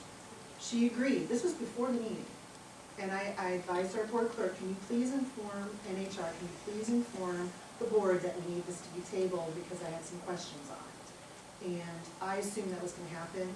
Diane, I was otherwise occupied. So, I don't know if that was happened, I was not here, and to be honest with you, I have not even watched the video. I've been a little busy. So anyway, so there obviously was, to Ms. Brenner's point, there was obviously some kind of miscommunication, and I'm disappointed that that wasn't shared with the public as to the reason why these were. It was mentioned, your family emergency was mentioned. It was all mentioned, Okay. yeah, we did table it. So we did table it, but what Yes. was not mentioned was the background as to what happened, and that the auditor already requested it to be tabled because of the questions I had. So, and unfortunately, there's things being said on social media that are incorrect, and I really wish that we could all get on board and get on the same team, because. Can I just make a point of order? It's coming from No, your you page. cannot. Well, I No, you understand. cannot. It's coming This is from. not public comment, no, you cannot. So I would like to move forward with this. I still do want to have a meeting to discuss the fiscal year '25 budget. I did talk to the VP of Harris, who is the parent company of Solutions, to find out exactly what's going on regarding the treasurer and that, or run month end, so we can move forward. So basically what happened, and I'm happy to forward this email to you guys so you have more detail on that. So basically what happened was there was an issue with a double debit on the treasurer's side of the house. That was corrected, and the auditor thought something was done wrong, and then that part wasn't corrected until December, so now we're behind. So this company is working with both the treasurer and our new auditor to correct what wasn't done last year. So my hope is that it's done going forward. So that's where we're at right now. But what I did want to do is, because of we are behind the 8 ball right now, I wanted to meet with the board so we can have an idea of what we want in the budget and the questions we can ask, so we can be more efficient with our time, because we are not going to have a luxury of time, Diane and Jess, going forward, because we have to get this budget approved. And I'm very concerned. There is talk of the legislature capping spending at 2% increase. I think it's gonna happen, but the treasurer still doesn't have that big amount of money that she posited in. That's not corrected. Okay, that is. For Winterset? That, I don't know about that. The last update I have is that they were working, that's a different topic. And we could talk about that. But regarding the budget, it was an issue on both sides. Both the treasurer and the auditor last year had an issue on both sides. the solution is working to fix it, and I appreciate that. And Terry, I apologize, you're walking into a little bit of a mess here, but we're gonna get it fixed, okay? So that is being resolved. I just wanted it is not all on the treasurer. It was a treasurer and auditor thing, and I'm happy to forward it to you so you have the detail. I don't think we need to get in the weeds here. But it is gonna be fixed, but in the meantime, we still have to work on our budget. And I don't know what I don't know. So I thought it'd be a good idea for efficiency's sake, for all of us to meet in a work session, just us, not department heads. I don't even know where that came from. We did not talk about department heads in the meeting at all, Diane. We set the meeting specifically just for us. And I don't know why it was implied to our department heads that this is something for them to attend, because I got several calls from them. They say, hey, I don't have my budget yet. We never said they were gonna attend. We never said that. I got calls from department heads saying, why are we having a budget meeting? I don't have my numbers yet. I'm like, we're not having a budget meeting with department heads. So I sent out an email clarifying that. So there's a communication issue here where we say things in a meeting and for some reason it's not communicated. So we'll have to work that out. We'll When they figure it switch out. something from a work session to a special session, now that changes the narrative, that means Not to department heads. It's still, the agenda item, Michelle, was still for us to be just us discussing the budget. We didn't invite department heads to give their budget or presentations for that meeting. But They are work free to session, attend, I of don't course. see where They are it free said to that. attend. I got calls from department heads asking me why we are having a work session. So then the agenda, nothing changed. I know, but someone, somewhere is communicating that that meeting is for all the department heads to come. And I don't know who it No, was. they didn't. Okay, let's call a timeout here. Can we all agree that we need to have a Yes. work session with the three of us? Yes. And that we can all do better with communication, and we'll continue to do that as we form the cohesiveness with this board. Why are we, I don't understand why we're going over old budgets, because it's, I don't get it. Well, okay, so We need to Diane, sit it's down kind with of, the department heads and go over new budgets. okay, so it's kind of like when you sit on the kitchen table and you're planning next year's budget. What did you spend last year that you don't want to spend this year? What's going on with each department that you want to ask questions on? So we're not gonna have the luxury of doing that to the extent we have in the past, because it's already January. So I want the supervisors to look at our budget and see what was budgeted last year. And for instance, hypothetically, the sheriffs wanna get a new car. Check mark that, say, you know what, I don't think we can get a new car for the sheriff's office this year, let's ask them about that and make sure that's removed from the budget. Hypothetically, I don't know if that's on the case or not. So that's what I wanna talk about. I wanna sit at our kitchen table and go over what we had, so we are ready with questions for our department heads. So we're not asking them to scramble on their budgets, because they have other stuff to do. And I don't wanna penalize them, Diane, by asking them to work late hours to meet a timetable for us. So if we can preempt that by going over our budget, then I would like to do that, so we can go over line by line. Is that something that you find any value in, or no? I do not, but that's fine. I think you're gonna do what you wanna do. Well, is there a reason why you don't think there's I value think in it's it? really important to wait until the people do their jobs, bring the budgets to us, and then we sit with the department heads and go through them line by line by line. I know, and I wanna do that, but I want our questions. I don't wanna be sitting there asking questions of them. I wanna say, okay, the board thinks that you guys don't need that this year. Well, we can do that, and we've done it in the past, it worked out great, and then we'll say, Steve, can you cut $5,000? And he'll say, I'll go back, and he does. I think it worked fine. I don't know why we're having. Because I need shorter meetings. We want shorter meetings, because we don't have, it is already almost mid-January. We have to start getting this ready to be reported on and do public hearings by March. I know. Our window is very short. I'm very concerned. What I don't want is to go to our department heads and say, hey, your budget is the same. Figure it out. Do we I know don't want when that. we're going to get the initial budget information? No, the solutions is still working on, because what happens is just, we want to get the auditor's office provides department heads what their old budget was, what they've currently spent, their expenditures, the current revenue, so they can see what's coming in. and they can track it, and they look at history, and they say, hey, you know, I've already spent $600 on envelopes this year. We only budgeted $600 for the full year. I've already spent $600 this year, so I need to budget more for next year. So if they do not have that data, they can't predict what their budget is, and it's not fair to us. So that's kind of why we need that done for various different reasons, which you'll understand when I forward the email. There were issues on the treasurer's side, there was issues on the auditor's side. For whatever reason, they were not working well together. I don't completely understand why, but that's neither here nor there. So going forward, you know, they're working with solutions to correct the issue on the treasurer's side, and they are working with solutions to correct the issue on the auditor's side. The thing is, those two departments are intertwined. If one department doesn't do it right, that's going to affect the other department. If this department doesn't do it right, that's going to affect the other department. So these two departments have to work well together and communicate well, okay?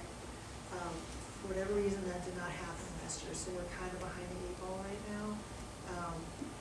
But I'm hoping going forward, once all this corrections is done, we'll be able to do that. So do we have a timeline of when they're going to get this? They're still working, they've gotten through July of last year. So they still have to do August through December. How long did it take them to get through July? The treasurer hasn't finished year end, has she? She's finished, yeah, she's finished, from what I understand, they have to go month by month. So they've finished July. And I don't know, because I talked to them last night, no, late afternoon. They still haven't gotten that done yet. I do not have the time. I wish I did. I'm just wondering if we can extrapolate it, if they went through half the Hey. year in X amount of time. Can you hear me? Yes. Who's this? Yeah, sorry. I totally forgot that I'm on here and I was muted. I'm done through, December. You are, okay. So it's just, us working with solutions, Terry and I, to get her balance and everything month by month through August. Okay. And I know she was on a call with them yesterday, working, and then I was on the phone with them yesterday afternoon. And then once we are done here, I'm calling them. Okay. So I know we're working towards it. Okay, all right, thank you, Amanda. And then the thing with the city, Diane, that's been fixed. Okay, so all the money has been moved to where it needs to go? Yep, that's been corrected. Awesome, thank you for that update, I appreciate that. All right, so we have your question answered. Okay, so thank you for doing that. And then to Supervisor Hobbs' question, has Solutions given any timeline to you as to when they'll be able to get? I mean, it's basically how quick we can get Harry's month end done. Okay. And that's like because once we get it going. Okay.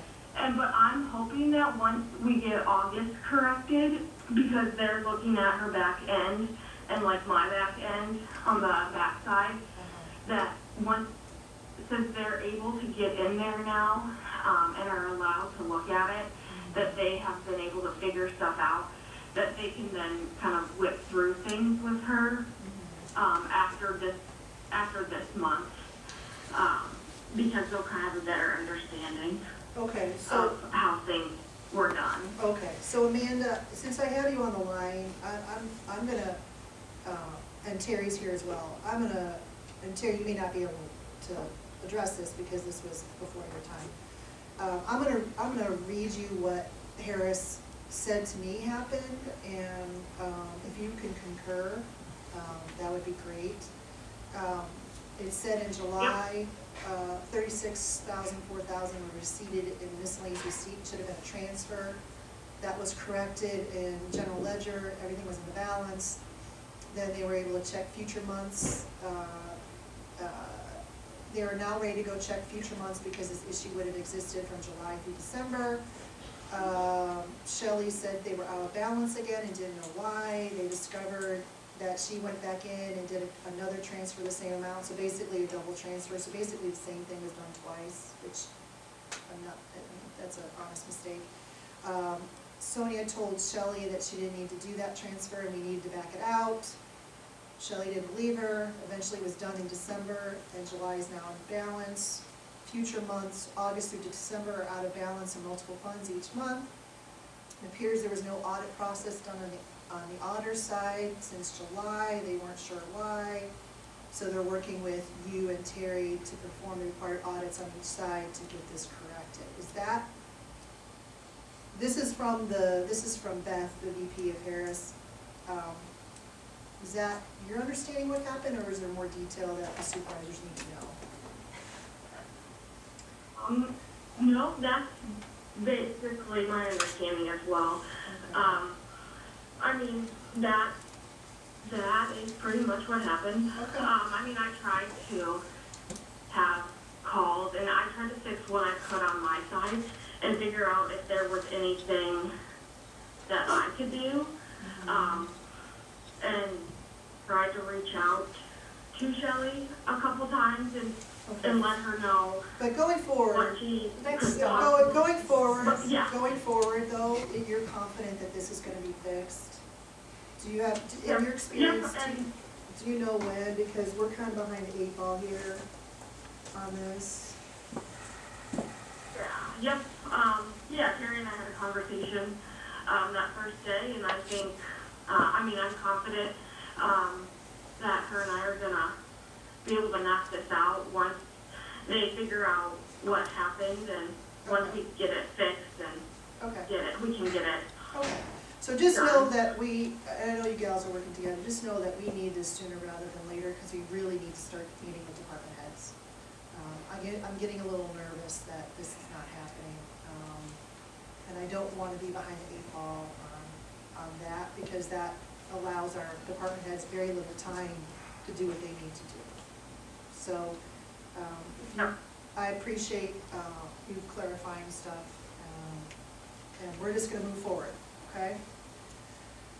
All right, thanks for taking care of that Winterset thing, I appreciate that, and, So the misappropriation, that is 100% addressed, the money, the funds are back where they need to go, and it's 100%. For the city? Yes. When did you do that? 'Cause Yes, Drew told me this morning it wasn't done, so have you done it sometime in between? Well, it's because they're not gonna see it until next month. I was provided the correct fund numbers on December 20th. So I did my, theoretical apportionment yesterday after I did month end for December. So all the, so essentially the amounts are gonna be corrected in January's, apportionment funds. okay, so, but have the funds been pulled out of the bank already, or are they gonna be pulled out as part of reapportionment in January? They will be pulled out as reapportionment for January. Okay. And then they'll be, so I have fixed it, because I had to go in and fix it, so that the general ledger reflected it correctly as well. Because December had the wrong funds associated with it, and we had already collected taxes halfway for that month already. Okay. So I couldn't do anything for that month. In January, we hadn't collected anything for those taxing districts, so I was able to correct it as of January 1st. So when I push the January apportionment in February, everything will be corrected. The correct taxing districts will get their money. It'll pull the money from Winterset that they should not have received, and it'll all go back to the correct places, and everything will show as normal. Okay, Winterset just said the money's still in their account, so when is it gonna be pulled out? Yep. Well, They said I it's mean, still in money's their gonna account. always be, yep, it's gonna be there, but next month, they're not gonna receive as much. Because they're gonna get the way, like, since they're not gonna issue a check to us, next month, when I issue apportionment, they will not receive as much money So Amanda, I think, for the month. I think that, I guess, just to clarify on, our And I haven't- understanding, is, Yep, and since I mean, I just finished it yesterday, last Okay. night, actually, doing all the background stuff, and then I finish it, because apportionment goes out tomorrow, so I'll be sending an email out to all the entities, as well as the city, letting them know what's gonna be happening, okay, because I wanted to send out one email, but I mean, that money will show in there, but next month, it'll even out for them, okay. so. So this it'll is make not sense. something you can just do? You can't just do this, it has to go during the apportionment process, is that my understanding? Because I think that's where the confusion is. Drew's aware of that too. He knows that he only receives money once a month. And that I only send money once a month or can pull. Like, there's only one time that he receives the money, and it's that apportionment time. Okay, okay, Well, all right. So that it's isn't not- what Drew says. Drew says no one has asked me nor Sam about moving the money out. The recent disbursement fund might be corrected, but the money is still in our account. Just looked at the bank account. Well, Diane, if she can only legally do it during apportionment, then that makes sense. I mean, if they want the money out, they would have to write us a check.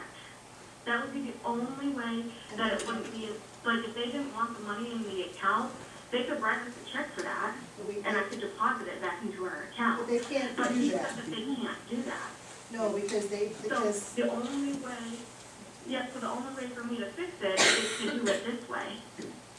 okay, Otherwise, I mean, other counties have had, like, when this has happened, they've had other cities just write, I mean, they've had them write them or whatnot. yeah. But the city said they couldn't do that for us, and so I have to do it this way. Yeah, no, and they can't do it, just for your knowledge, is because when it has to be an expense in the budget. And even though it's just weird how the portions, they have to receive it as income, and then they have to have an expense. And it's just, from my understanding, it's just easier to do it through the apportionment. But everyone is gonna get fixed when it's done in February, is that correct?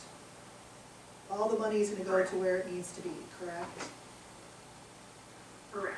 Okay, and this occurred because of the mislabeling of the fund number.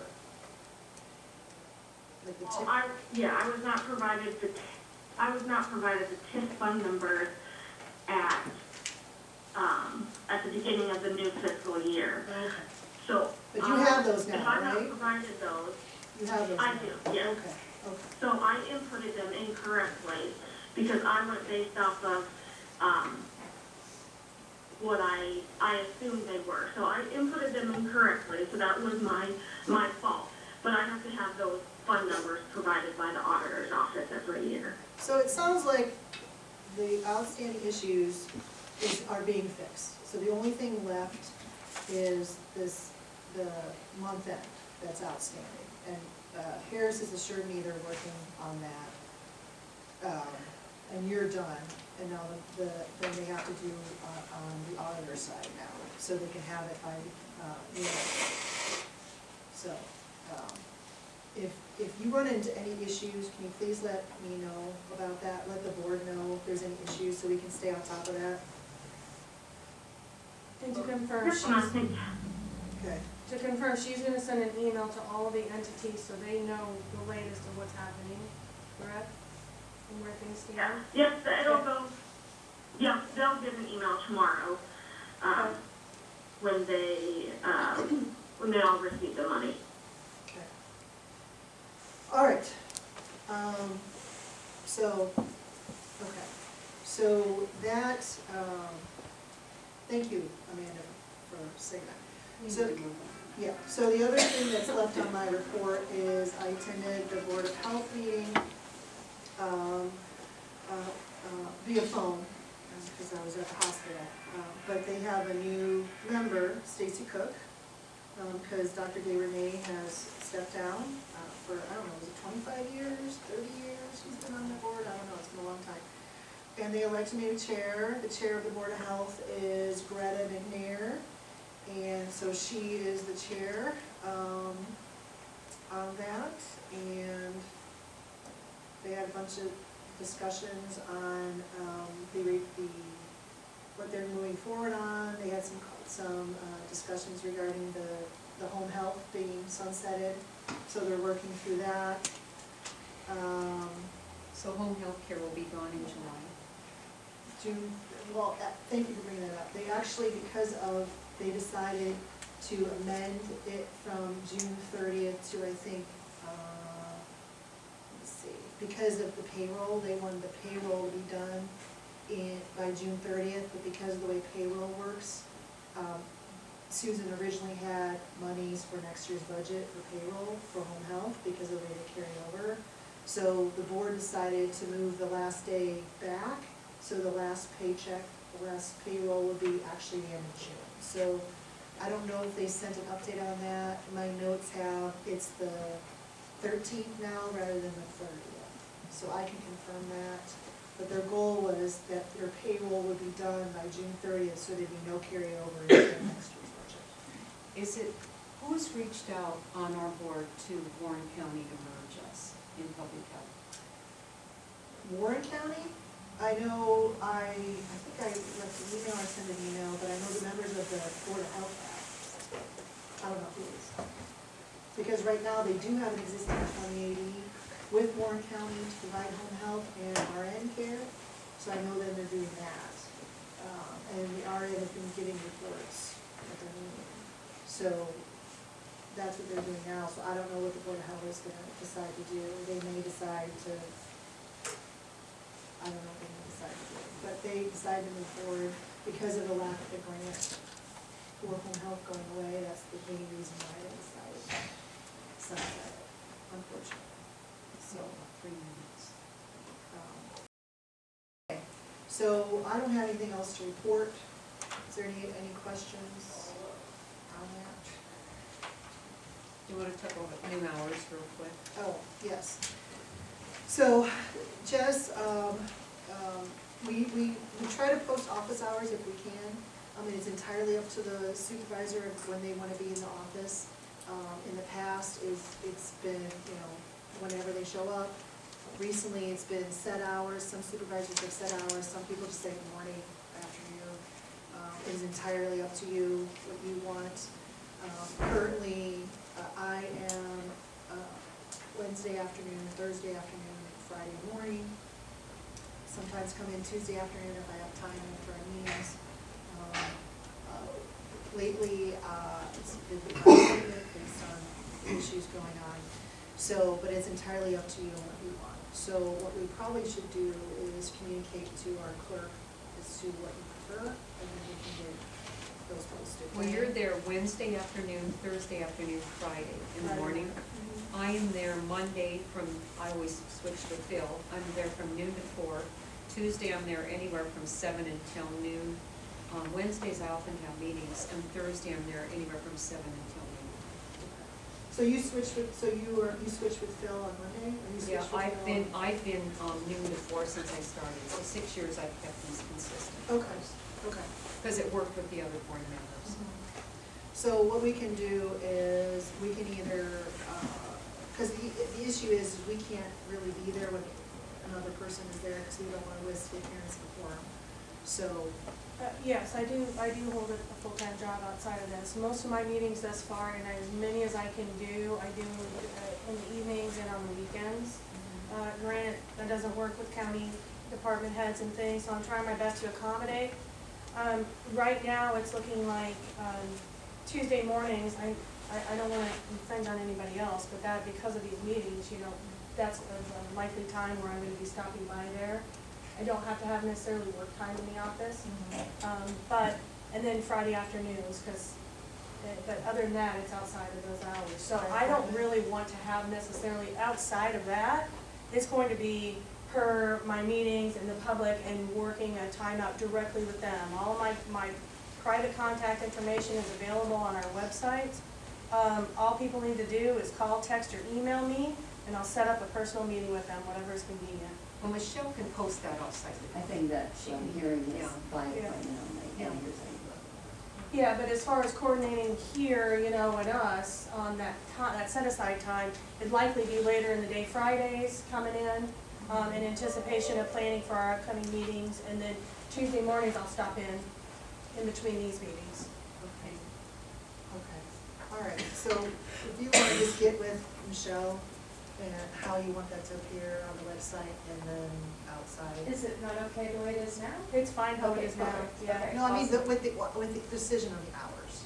I put that on the, They're already out there. oh, they already are. Yes. And Michelle will Oh. post it And outside. I just needed this to The hours that I'll be in the office, to me, that's for the three of us to coordinate so we don't overlap, right?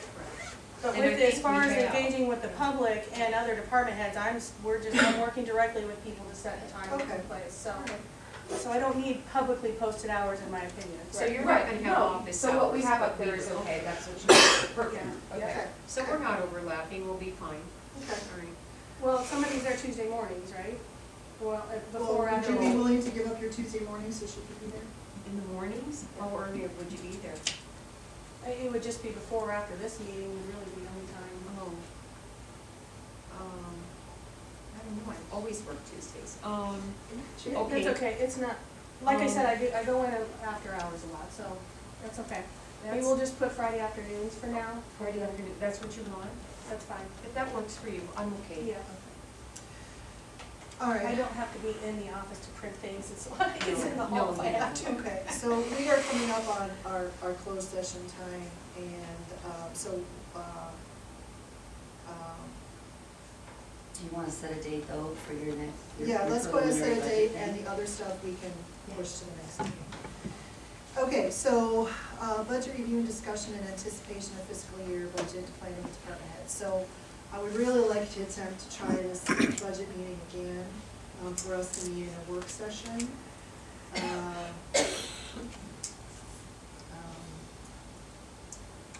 To see what you guys are, what your schedule looks like.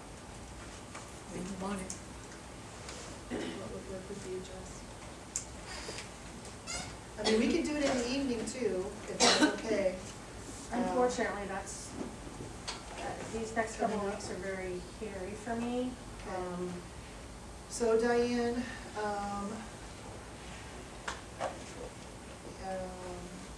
how does evenings work for you?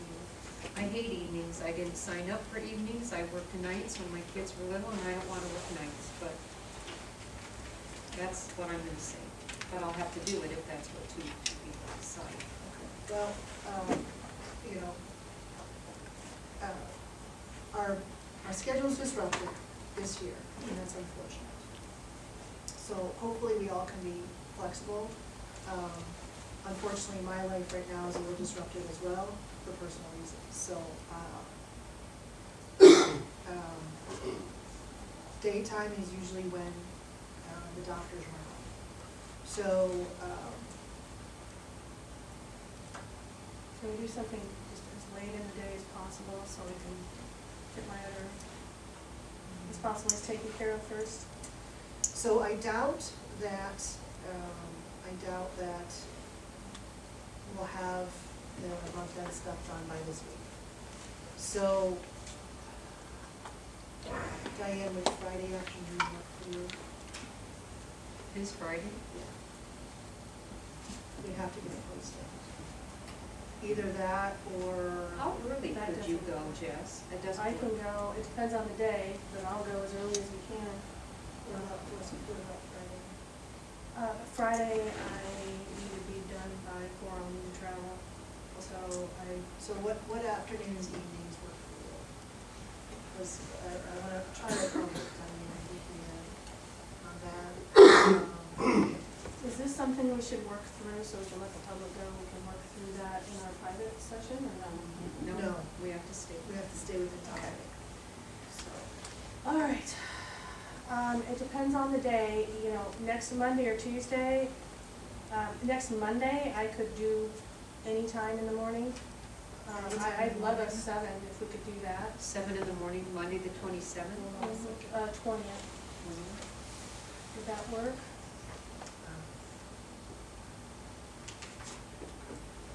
Monday the 20th at 0700. Do you want to go earlier?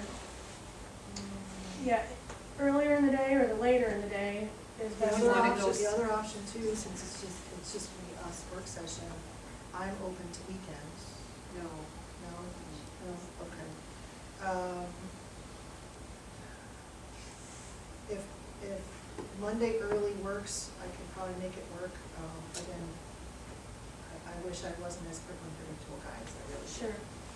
What about the 20th at 7 a.m., and if we need a backup date, the 22nd at 7 a.m.? Let's try for the 7th, Monday, the 20th at 0700 budget workshops. I'm okay with And that. would a backup date be okay with you, Diane? Yeah, what's your backup? Would, you said 7 a.m. on the 22nd? On the 22nd, That would work that for work? you? I suppose 7 o'clock? Yeah. Let's just be a backup date. That way we don't, there's not a lot of back and forth with Michelle on coordinating schedules. And to be clear, this is just a work session. Work Just a session, work just session. just a you work guys. session. No, Nobody else. department heads. No department. Well, department heads are free to attend, it's a Yeah. public meeting, it's just we're not gonna be expecting them to present anything, because they don't have what they need yet.